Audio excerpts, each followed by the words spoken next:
Apparently we're live. Apparently we are live. Ugh, what is, wait, is it, it's that one. Look at it. The rogue dreadlock, it shall be hidden. Oh, cat's going crazy. Hello, we're live. You know what I'm gonna do? I'll have to do that afterwards and then do the thing. There's a little bit of delay and it's driving me a little bit crazy. Yes, today's episode shall be an impromptu one. Only cause the last 10 days have been very, very interesting so far as themes are concerned. And today's theme is all about uncomfortable, vulnerable conversations. Administering them, receiving them, discussing them, and otherwise learning from them. Oh, what a good introduction. I'm going to cut that into the podcast because I'm probably going to forget it. I have forgotten it already. I'm feeling again that this one has a lot of energy behind it, so I'm probably going to like tear through the whole thing. But as usual, let me do the thing. Howdy. Come get comfy, drop me a hello whenever. I love chatting, etc. Let's chat. Let's chat. Let's do that. Let's chat. There we go. Okay, so that's propagated in the way that StreamYard does. The usual thing. You'll need to I suppose, give StreamYard access to whatever the things StreamYard requires you to do. Anyway, I'm going to start the podcast. I've actually kind of semi-forgotten what I'm meant to be talking about, which is fucking hilarious. Like, who even does that? Blah, blah, blah, blah, blah. Ooh, which one was... I've got so many phones on my desk. This is terrible. Oh, look what the cat's gonna do. The cat's gonna take a shit right now. Of all the times, the cat is gonna take a shit now. Because obviously, when Shiggy's doing a podcast, we can't let her have fun and do things. Like, we need to get in the way. I fed him like an hour and 17 minutes ago. And the boy is still just like, nope, I'm good. There we go. Perfect. Audio is perfect. Lord Squire Shittington the First is doing his thing. And I don't want to edit it out. There it is. Scratchy, scratchy, scratch. Scratch, scratch, scratch. He's having a poo. Come on, kitty. I mean, it's got to be tough. It's got to be a tough life. You know, having your own designated shit cabin. You got to make some kind of noise and fuss about it, really, don't you? And it keeps on going. Come on, kitty. Come on, kitty. And it keeps on going. And it keeps on going. Like, I said this was going to be a short podcast episode, and yet we're sat here listening to the scratches and scrapes of a Sphinx cat doing their business in a shit cabin. I feel like there's a punk song in there somewhere. I don't know. Come on. Come on. Is he out yet? Is he out? Strength and vulnerability. That's what we're looking for. Whilst he's doing that, I'm actually like writing some notes. If you're around, if you've popped in, come say a cheeky hello. This is episode 42. Yes. Oops. Yeah, I think he maybe he's almost done. I don't know. This cat, I love him to pieces, but also, like, he does chooses Cheeky hello. Hi, Tega. Hello. I would have started the show probably about 5 minutes ago, but my cat is making the noises in the background.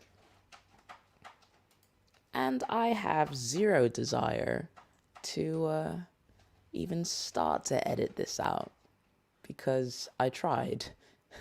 I gave up. It's highly unnecessary. Icarus, finish, no? God. Probably gonna have to go and clean it up as well. It fucking stinks. But Shiggy, why don't you put his thingy in the toilet? 'Cause he shits in the tub. That's why. If I put his shit cabin, that thing, in the bathroom or somewhere else, he will not do his business in that. He will go and do other things. And I don't know if you've ever had to clean cat shit out of a bathtub. It's not pleasant. No, it is not pleasant. So here we are, listening to... It's been 6 minutes. Jesus. Icarus! Finish! Oh, is he done? Is he done? No, he's turning around again. Oh my God. Come on. If anyone else has sat here for like the full 6 minutes and 45 seconds Icarus has taken to do his business, you are also patient. Very, very patient. Which is a key aspect of being vulnerable. I'm glad it's hilarious because, you know, it would be tragic otherwise. Has he fit... Icarus, are you shitting again? Bro, what have you eaten? Like, the dude only eats, like, shitty cat biscuits. Oh, there he is. Wow, that's the... He usually goes for a sprint. But right now, he is trying to look innocent. See that little shit gibbon. Hello, cat. Oh, yep, no, he's done. He's done. Look, I gotta do the show. I'm sorry. I gotta do the show. Okay, I love you, but also no. Okay, fine. God, 7 minutes and 51 seconds in, the cat has finally finished. Let me say that again. The cat has finally finished having a shit. So we can finally start the podcast. Okay, let's do this. Let's do this. Like, again, if as and when you're jumping in, say hello, drop me hello. Let's have a conversation, and let's finally start this show, shall we? Yes. Okay, let's do it.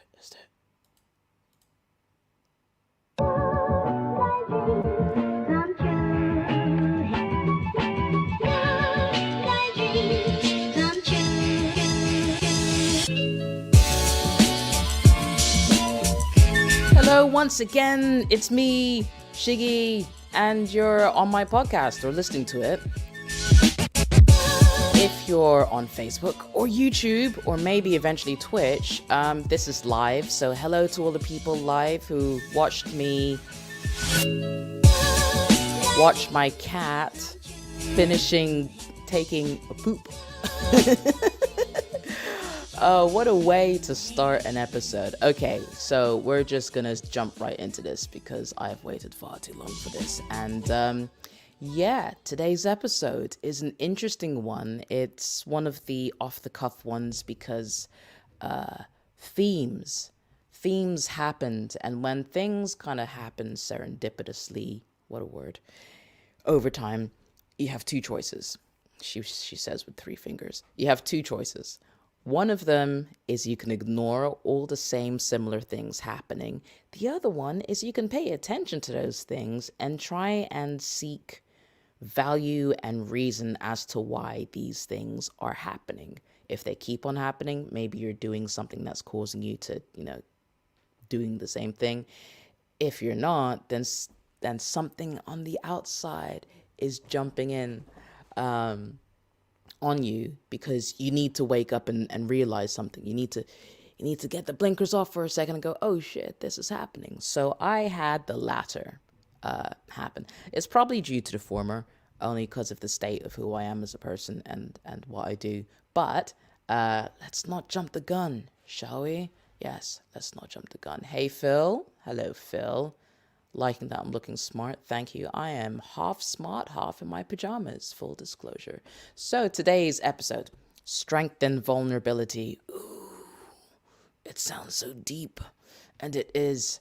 And this has come from the last 10 days or so. I have been having and had interesting conversations that are very tricky. Tricky is the word I'm going to use. And when I say tricky, I don't mean, what's that song? It's tricky to rock around. That's right on time. It's tricky. Hey, it's tricky, tricky, tricky. Like maybe that. But no, it's more a case of these conversations have been around topics that otherwise wouldn't come up, mostly because of who you are as a person. So the ones that I've had, one of them was around triggering interactions, right? And this is probably a bit personal, but it's neither here nor there. I've said many personal things on here. I'm a very physical human being. If you haven't noticed, I mean, if you've only ever listened to me, the only thing you probably can associate with me is the fact that I love Brazilian Jiu-Jitsu. But beyond that, I'm a very tactile person, right? And sometimes, if someone's given me permission to be tactile, I can be a bit too tactile, all right? The nickname Panther is not given to me lightly, but it has existed for quite a while. But taking that into account, I'm trying to explain a situation without going into full details because out of respect of myself and the other person. But still, in this situation, I'm quite strong and I pinned the person, right? Accidental, didn't mean to happen, but if you're going to play fight with me, expect to be pinned at some point because that's what I do. And from that, I didn't realize that was a situation that person wasn't ready for, which is interesting because I don't make it a shy point of like, look, I am a very physical, tactile person. If you can't handle it, tell me and I will not engage in combat. But they're like, no, it's fine. I can handle you. Challenge accepted. So from that, it was quite interesting to notice that, visibly the person changed, and obviously I took that on board subconsciously. So these subconscious conversations happen, and you don't even realize they happen until way later when that person says, "Hey, so when you pinned me," I'm like, "Yes, I wasn't really comfortable." I'm like, "I saw that." And we had a conversation about that, just going deeply into what was uncomfortable about it, what both of us needed to pick up from it and learn from it to going forwards. Now, if you imagine a man doing that to a woman, obviously it's an obvious thing. It's just like, oh my God, like, yes, maybe there's like past trauma or stuff. But a woman doing it to a man isn't really a common thing or isn't really commonly spoken about. And there's this weird societal kind of aspect of like, men aren't allowed to express their feelings, which is bullshit. Okay, we're just gonna kill that right there. Men should express how they feel, regardless if it's a weird physical power dynamic that changed, and society says men should always be stronger. Like, no, everyone is who they are and whatever aspects and prospects that they exist in. So being able to have that conversation for me was really encouraging, that I could make a space that was comfortable for someone to say, hey, this situation happened and I wasn't comfortable and I want to talk about it. People do this whole slacktivist thing where they're like, I'm sharing this post just so people know that if they want to talk, I'm here for them. And I know I've said this at least 2 or 3 times in past episodes. I will not reach out to you because your actions prior to that stupid copy and paste post have led me to subconsciously and probably consciously deem you not a person I'm really gonna like open my heart to, because it's a really tough thing, when you're in various situations. Good situations and being deep are easy. Bad situations and being deep are super tough, because the anxiety of rejection, the anxiety of being wrong, the anxiety of potentially, being gaslit and all this kind of stuff exists. And it's really important that we create spaces and we are congruent in how we exist to show people that you're totally allowed, and I welcome you being anxious and feeling vulnerable and really feeling unsafe and on really unlevel ground with me, because I will help be your foundation. I will help you explore that space and hopefully come out with a better understanding of what that space is, right?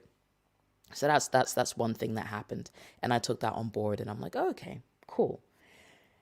So then on the flip side, when it comes to being a friend, it's really, really important to be a friend for good things, obviously, but also being a friend when things aren't quite adding up. What do I mean by that? So, I'm black. Again, if you haven't looked at the cover of this podcast or stalked me on social media or watched this live on YouTube or Facebook, I I don't know, maybe I sound like a white guy or something. But I am very much a black female queer woman who exists. And a lot of my friend circles happen to be with mostly white people, which, it is what it is. I'm not jealous about it. I'm not upset about it. It is what it is. Just the way I've been raised, the way I've lived, has had that. My confirmation bias and my circle is what it is. I do have black friends, right? I have friends across the entire spectrum of everything and everyone and whatever. I have a naked cat. I don't know what relevance that has, but I'm saying that because when you decide to make a statement about something, it's going to come from a place of good, always. But if your bubble is only one way, if your circle is only one way, if your way of thinking is only one way, you're going to express it in that one way. The problem lies when you have other people like me, who is black, all right, and sees you posting something that is not black friendly. I am going to call you out because I love you, right? If you're a friend of mine and I respect you as a friend, not an acquaintance, il y a une différence, as a friend, and you say some bullshit, I am literally going to tell you you are saying bullshit. And I don't care. I don't give a duck.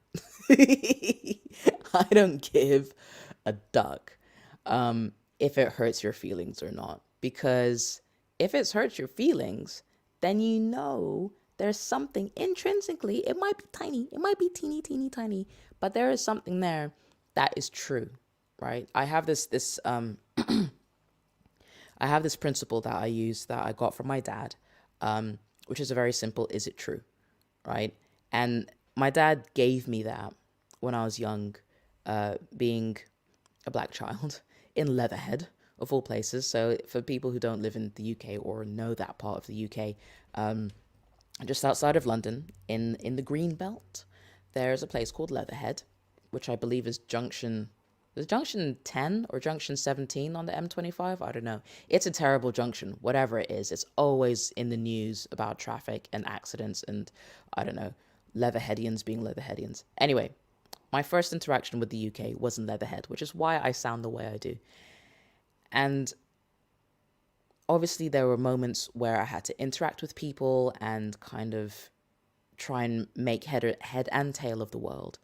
And I didn't speak much English at the time. I really didn't want to speak English. I didn't care for the English language. Like, I had my mother, I spoke Swahili, and that was it. I didn't care about my dad, who was white, my stepdad, but I call him my dad because he's the only dad I've had for my entire life. And when I did start kind of having to learn to interact with the world, some things made me sad, and some people's comments made me sad, and some people's actions made me sad. Yes, they were racially charged sometimes. Sometimes they were sexist.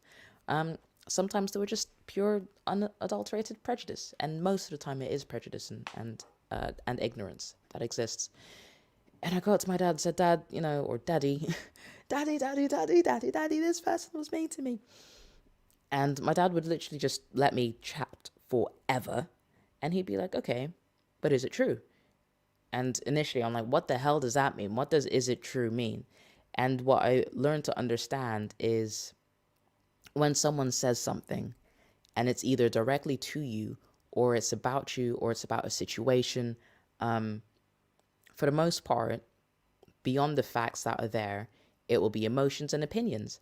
And opinions are mostly made on a baseless kind of level.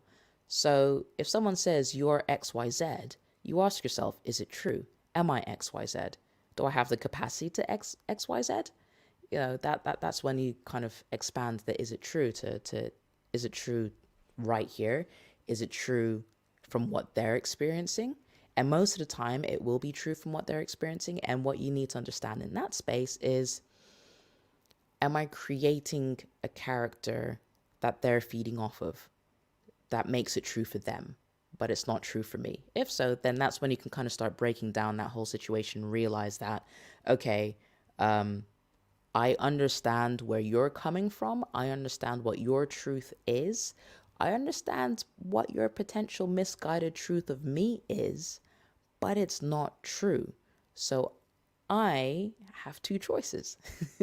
I can either try and educate you and expand on the situation to show you what I actually am versus your opinion of what I am, or I can just leave you to your own misguided assumptions and you can just fuck off.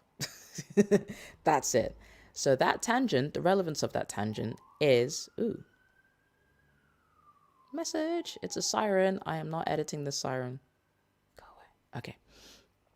So that tangent, the relevance of that tangent is, with this situation, they wrote something that, whilst on the surface I understand what they were saying, I understand fully, the focus that they were trying to pull into. On a larger scale, from the outside looking in, it was problematic, right? And again, to try and save face of this person, I will express it in how I read this comment, because I understand what they were intending on writing. But what you intend with your written word, right, where you're coming from, is going to be hugely masked and hugely influenced by your social circle, which is what I said at the beginning. If your social circle is completely white, making a flippant comment about a situation that really involves people of color is not going to bode well. Regardless of what your intention behind it, you're going to fuck up, bro. Them's the breaks. So my interpretation of this comment was that they were making it relevant in the air of the news, the current news, current politics. They're making it relevant towards current entertainment politics or media and sports politics initially, sharing their opinion of that situation, which is has nothing to do with them because they're not a person of color, right? So naturally, a person who doesn't feel these effects, doesn't kind of live through these effects, is going to be like, oh, I don't understand. I don't get it. Everyone should just be nice to each other. Yes, of course, in a utopian space, everyone should be nice to each other. But if we're living in the real world, which is right now, that is not happening. And it's not going to happen because the phrase be nice to everybody is going to be different for everybody, right? If you're in the Western world, you're going to have Western ideologies. If you're in another part of the world, they're going to have different ideologies to what being nice means. If you're in a freaking, I don't know, if you're in North Korea, right? Being nice to everybody is going to be very, very different to being nice to everybody in England. It's going to be very different to being very nice to everyone in the Central African Republic. Okay, right? I didn't kill you today, so I'm being nice to you, but also I've taken the hand off because, you were a bit of a jerk, right? I'm going to slap you on the back of the wrist because you stole something that you shouldn't have, versus where's so and so? Where's who? You know, mercies are very, very varying. And I think it's really important to always accept that using broad statements for very niched situations is a recipe for a probably disaster. It's a recipe for people like me to call you out and just be like, this is banal. This is not okay. This is problematic. So sorry when I jumped the gun a little bit, pulling it back. So the initial statement, you know, from how I interpreted it, had this aspect, an opinion of a situation that really didn't concern them, right? But was in the news, in the news, and very much kind of relevant to all and sundry. And then after that, it was celebrating a situation of people trying to get the world and the media at large to respect someone's privacy. Fine. But the problem with that, obviously, is there's a racial dichotomy between these two parts of this statement. Granted, when I saw this, I was pre-caffeinated.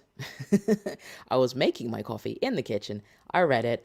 I wasn't too impressed, and I wrote something. And when I'm annoyed, I can be very, very scathing in a very small amount of words. And I think I used maybe 12 words, 12 to 15 words. I don't know. And I think banality was part of that, of that whole thing. And it wasn't nice. I will happily admit that the comment wasn't nice and it was deliberate. I do not fluff my words often, unless I'm talking, because my brain is kind of throwing a whole entire encyclopedia and thesaurus and dictionary at the same time, and I'm trying to sort them out into something congruent. I didn't fluff my words, and they were designed to pull that person up very, very quickly, and it worked. And from that, we did have a conversation about it, because that person's a friend and I know them better than that. And I know what they were trying to say, but the delivery just wasn't it, Chief. And speaking from that, like, a lot of what we do is not on the internet. A lot of what we speak about, a lot of who we speak to, a lot of, trying to understand and decode everything that we kind of get involved in, a lot of that doesn't happen on the internet. But when we do make a post on the internet, it's always an endpoint. It's always a kind of like, not necessarily an endpoint. It's a stop point, right? Where we're thinking, we're doing, we're living, whatever, and then all of a sudden, ooh, comment. And then we go back to doing things and we come back, comment, right? That's kind of how talking on the internet, well, at least in posts, in status updates, a la social media, that's how it works. The problem with that is, like an ADHD brain, again, another conversation that happened, which was quite amusing, and someone was just like, a lot of people are just lazy, they haven't got ADHD and they're not neurodivergent. I unfollowed that because, again, I felt the rage, and it's not necessary. When you feel that, this is a tip, a pro tip, a tangent tip. When you're on social media, if you feel the instant urge to reply to something, don't. I know that's like, oh, thanks, Shig, for stating the obvious. I know, but like, literally, there will be moments where you're having a nice conversation, you're vibing with someone, and the conversation's all good and it's a little bit edgy, but ultimately everyone's doing the dance appropriately. And then you just get someone going, yeah, this is all bullshit, you're all just lazy. Don't do it. Don't do it. They probably mean well, again. Their intentions versus their actual executions are not really kind of meeting. And it's very easy to go in and be like, who the fuck do you think you are? Da da da da da da da da. Just, turn into a freaking chicken. Airplanes. Go away, airplane. Go away. Sounds like a jewel prop.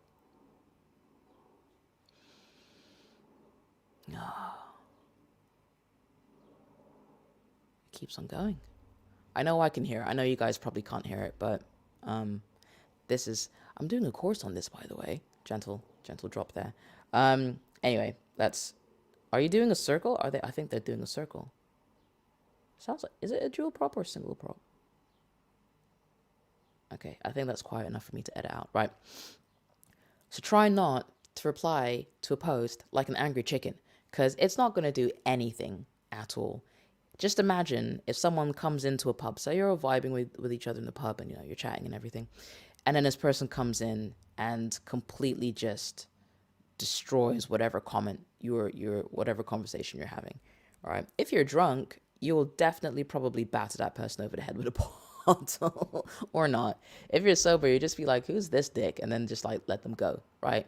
That's what you need to do in the comment section.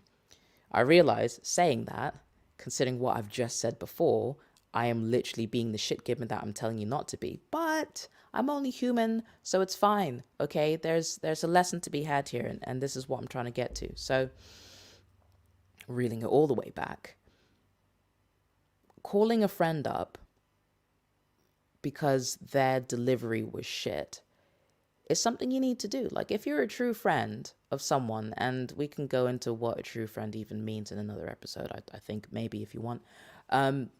For me, if someone's a true friend of mine, they will call me up on my bullshit. And they will accept that having called me up on my bullshit, I will likely react badly.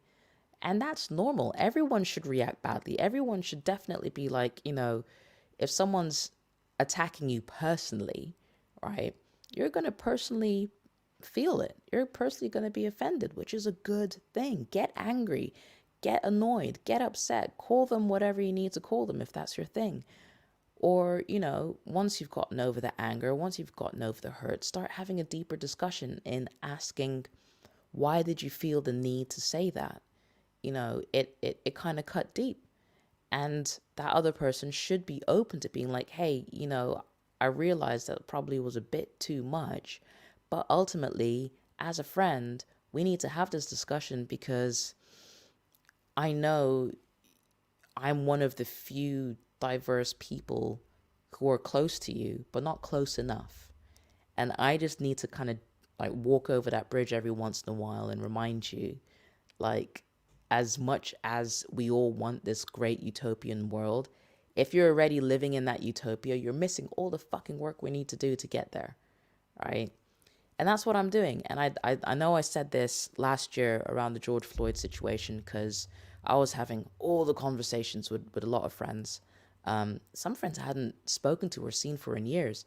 But, at the time, everyone's bubble was slightly shaken up, right? Regardless of where your bias is, where your racial bias is, where your prejudice is, deliberate or accidental, wherever you are.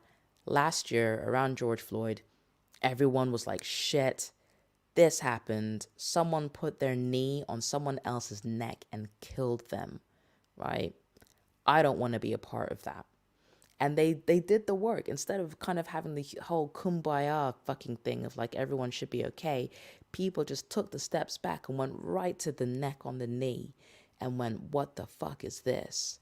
I don't want to be a part of that. And they started taking the baby steps going forward. And as it always happens, being a person of color, you see this enough times. And, when you're Muslim or Indian or East Asian or wherever you are, right? Attention gets pulled into a situation, and as time goes by, because we're imperfectly human, we get exhausted.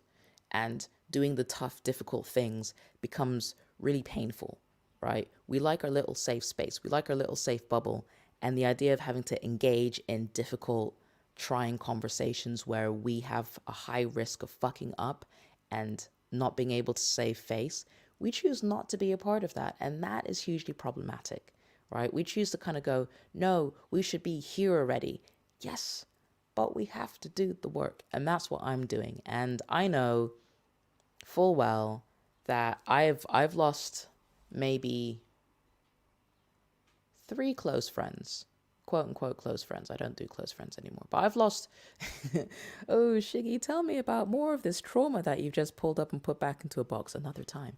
I I've probably lost 3 close friends due to having very, very, very frank conversations. And at the time, that I hadn't done the work that I've done. And there was this seeking for right, like seeking to be right. Like, I must be right and you must be wrong and you must concede to my way of thinking. That's what I had. And that's what a lot of people still have. And it's really important to try and pull that apart, right? Because as children, if you've ever had parents who put the fear of, I don't know, Kali Ma into you, right?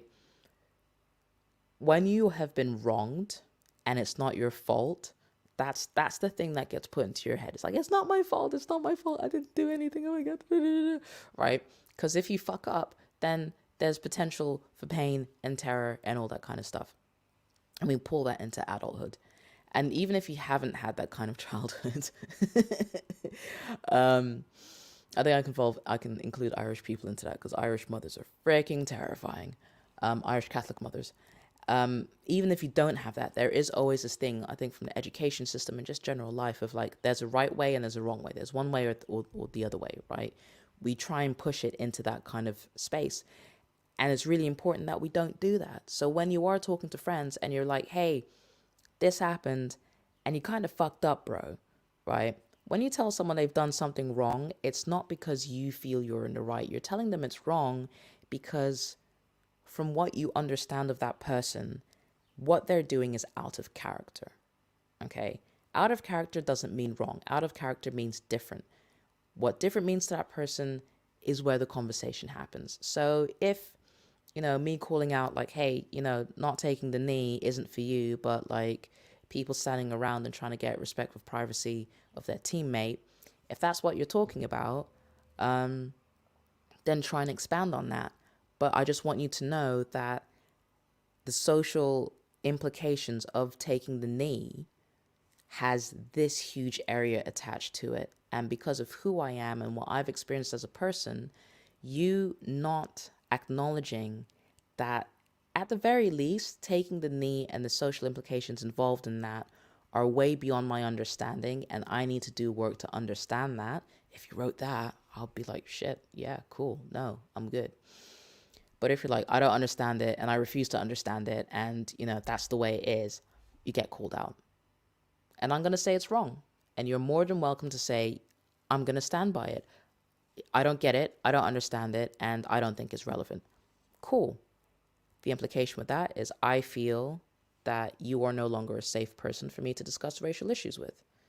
And that doesn't make it wrong. I'll still be a friend with that person, but they just lose access to certain conversations that I would want to have freely with a person. But if a person decides that they don't even want to get involved or they don't want to understand that, then that's a problem.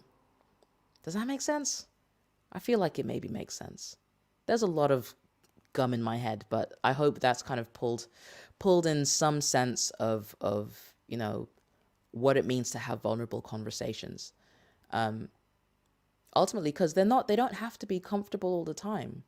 And in between the two different styles of vulnerable conversations I've had, and there's been others, but they've all been in the wake of those two different styles. One, where you're in a more physically involved, in-person kind of vulnerable space where different roles that have been created by society, which are weird anyway, that kind of get pulled apart and turned around. And then there's this weird guilt that kind of comes through that thing. And you need to talk about that. And it's really good to talk about that. And then these more removed situations where it's really easy for you to just ignore what someone said, right? And when you're in a space that is your own, that doesn't really need, policing, as it were. I don't like the word policing because I think it's too. I want to use the word dogmatic, but I don't feel like it's the right word. But I'm going to use it anyway because I can't find the right word for it. It's clinical. It's too clinical a word, right? You're not policing your friend bubble. You're expanding them. You're expanding the conversation. You're expanding the awareness, because until such point an uncomfortable situation becomes normalized, people are just going to run away from it, right? And that's what I'm doing. So yeah, again, another short episode. I realized the last episode was almost exactly the same time and length as this one. Yeah, that's basically it. I'm not going to try and expand on anything that I've said because I feel it kind of streamed out in a fairly straight, wiggly line. I hope, she hopes, as she does the wiggly line. As usual, if you have any opinions on stuff and you want to have a conversation about it, you can find me on social media. I'm on Facebook as Shigimus or Shiggy Pactor. You can also find me on Instagram if you want. You can find me on TikTok, but don't do that. Don't have conversations about this on TikTok. It's a bad idea. But beyond that, I just want to say thank you so much for joining in, listening, maybe having an idea, maybe having an opinion. If you do have an opposing opinion, I am totally here for chatting. That's the whole point. Literally, that's the whole point. So thank you again. Have a wonderful day, whatever day you're listening to this, night, whatever. And I will see you on the next episode. All right. Bye.